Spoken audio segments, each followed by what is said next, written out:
Ով էր Զորի Բալայանը, ոմանք կասեն KGB-ի գործակալ, ոմանք կասեն անգլիական լրտես, ոմանք էլ կասեն անհույս երազող, որն այդպես էլ չհասավ իր երազանքին։ Ու հետաքրքիրն այն է, որ այս տեսակետներից յուրաքանչյուրը իր հիմնավորումն ունի ու բոլոր հիմնավորումներն էլ բավական ամուր են։ Շատ հարցերի պատասխաններ, եթե անգամ ինքը ուներ, էլ չի ներկայացնի։ 2026 թվականի ապրիլի 5-ին մահացել է Զորի Բալայանը։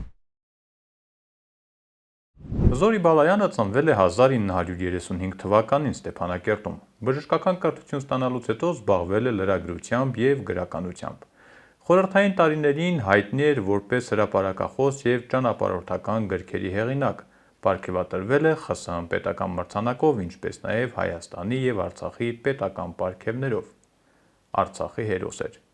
Նրա գործունեությունը միշտ էլ ուղեկցվել է ինչպես մեծ հեղինակությամբ, այնպես էլ սուր քննադատությամբ տարբեր շրջանակների կողմից։ Զորի Բալայանի կենսագրական ուղին առանձնահատուկ շրջադարձ է ստանում 1980-ականների վերջում, երբ սկսվում է Ղարաբաղյան շարժումը։ Նա դառնում է այդ շարժման ամենաակտիվ հրապարակախոսներից մեկը իր հոդվածներով ու ելույթներով, ձևավորելով հանրային կարծիք և ազդելով քաղաքական գործընթացների վրա։ 1988 թվականին սկսված Ղարաբաղյան շարժման ընթացքում Բալայանը հանդես եկավ որպես գաղափարական ակտիվիստ։ Գորբաչովյան վերակառուցման տարիներին մեծ էր նրա ավանդը արցախահայության պահանջները տարբեր հարթակներում լսելի դարձնելու գործում։ Նրա հրապարակումները հաճախ ուղղված էին Լեռնային Ղարաբաղի միացման գաղափարի պաշտպանությանը։ Միաժամանակ նրա որոշ գրքեր և հոդվածներ քննադատության ենթարկվեցին, հատկապես միջազգային հարթակներում լեզվի կոշտության և քաղաքական գնահատականների պատճառով։ Այդ շրջանը դարձավ Զորի Բալայանի գործունեության ամենաազդեցիկ, բայց նաև ամենավիճահարույց փուլերից մեկը։ Այդ ժամանակ Զորի Բալայանի մասին երկրորդ կարծիք չկար, նա ընկալվում էր որպես հայրենասեր, համարձակ գործիչ, որոշ դեպքերում էլ առաջնորդի ձիրքերով։ Զորի Բալայանի կապերը Ռուսաստանի հետ ձևավորվել էին դեռ խորհրդային տարիներից և շարունակվեցին հետխորհրդային տարիներին։ Նա շփումներ է ունեցել ռուս քաղաքական և մշակութային նշանավոր գործիչների հետ։ Մեկ անգամ չէ, որ նրա հրավերով Ռուսաստանից Արցախ են այցելել բավական ծանրակշիռ ռուս գործիչներ։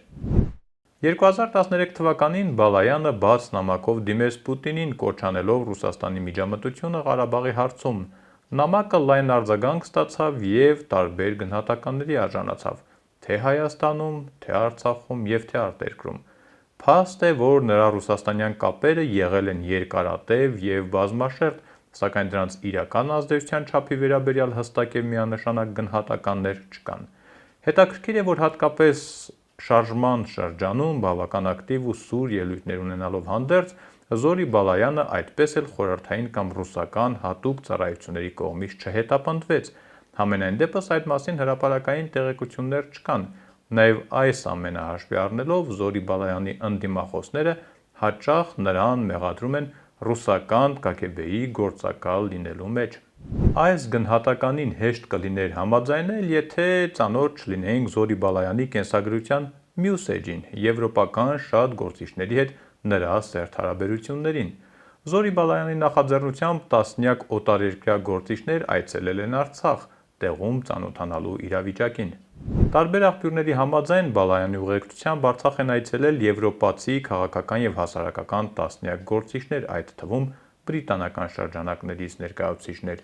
Բարունհի Քերոլայն Քոքսը այցելությունների թվով հավանաբար յուրահատուկ ռեկորդ է սահմանել։ Տարվա մեջ մի քանի անգամ նրան կարող էինք տեսնել Արցախում, գրեթե միշտ բրիտանացի գործիչների նոր խմբի հետ ու գրեթե միշտ Զորի Բալայանի ընկերակցությամբ։ Ու այստեղից էլ Զորի Բալայանի հանդեպ հաջորդ կասկածների հիմքերը։ Իսկ գուցե նա ոչ թե ռուսական, այլ անգլիական գործակալ էր։ Հավատացեք, այդպես մտածողների թիվն էլ քիչ չի եղել, ու այսօր էլ քիչ չէ։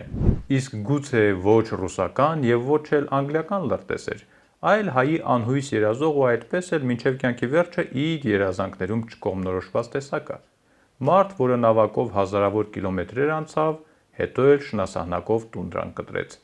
Իսկ հետո ծով դուրս եկավ։ Ծովից ծով գաղափարով Զորի Բալայանը չբավարարվեց, այն դարձրեց օվկիանոսից օվկիանոս ու այդ գաղափարով ծովային արշավներ սկսեց։ Կիլիկիա և Արմենիա առագաստանավերով իրականացված պատմական նավարկություններով նա փորձել է վերակենդանացնել հայկական ծովային ժառանգության գաղափարը։ Ծով չունեցող Հայաստանի ու Արցախի դրոշների տակ այդ նավերը ամիսներ շարունակ տարբեր ծովերի ալիքներ են ճեղքել մեր բոլորիս անհասկանալի երազանքների հետքերով,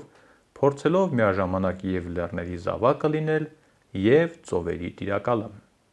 Հատկապես իր գործունեության այս վերջին հատվածով Զորի Բալայանը մարմնավորում է արդիհայի կերպարը, անհույս երազող, որի երազանքների համար հայրենիքի ներկա սահմանները անսահման նեղ էին։ Նրա գործունեության մեջ միահյուսված էին հայրենասիրությունը, քաղաքական ակտիվիզմը և վիճահարույց հայտարարությունները։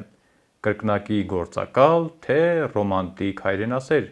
Պատասխանը գիտեր թերևս միայն ինքը և այդ պատասխանը կտա արդեն ոչ այս աշխարհում։ Անհերքելին պատմության մեջ նրա հետքն է ու փաստը, որ ժամանակին իր խոսքով ու գրածով կարողանում էր 100 հազարավոր հայերի սրտի նուրբ լարերին դիպչել։ Նրա օրինակով շատերն են իրենց ճանապարհը սկսել, թեկուզ և հետո իրենց ճանապարհի ինչ-որ կետից սկսելով հակադրվել հենց նույն Զորի Բալայանին։